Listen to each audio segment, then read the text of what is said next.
Just going to have everybody give about a 5-minute presentation of what they think is important with Medicare and what they think is important with health care in this country, statewide, federal-wide. Now we'll have Roberta Palmer, and what do you bring to the whole issue of health care reform?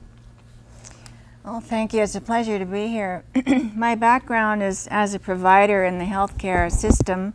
I was an anesthesiologist, and I worked in the socialized medicine model that most Americans are familiar with, and that's the Veterans Administration. But right now I'm working with the Multnomah County Democrats Healthcare Working Group, and as you know, we have less than 2 months until a very important election, which is the most immediate hope of changing the situation in Oregon healthcare, is to change the state legislature.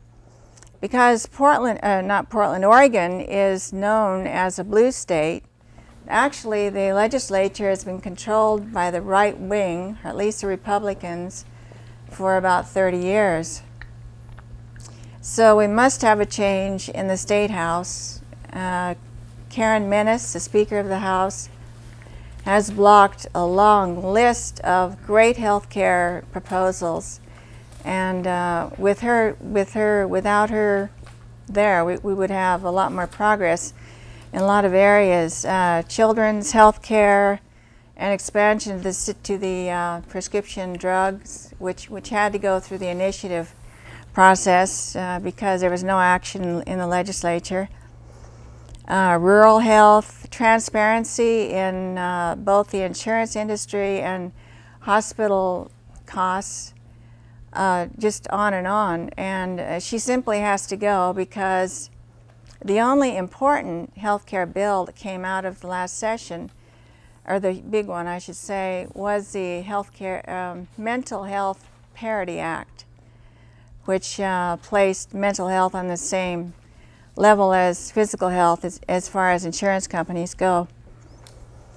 So I happen also to be a precinct committee person. I will be going door to door, signing folks up, registering to vote. I also belong to the Archimedes movement, founded by Governor Kitzhaber, and that depends, the success of his movement depends on the legislature changing its character. We have to get progressives in the State House or we go nowhere. Like we allow the Oregon Health Plan to nearly die on us because of a lack of funding and actually not even funding to the level that we can get federal matching funds.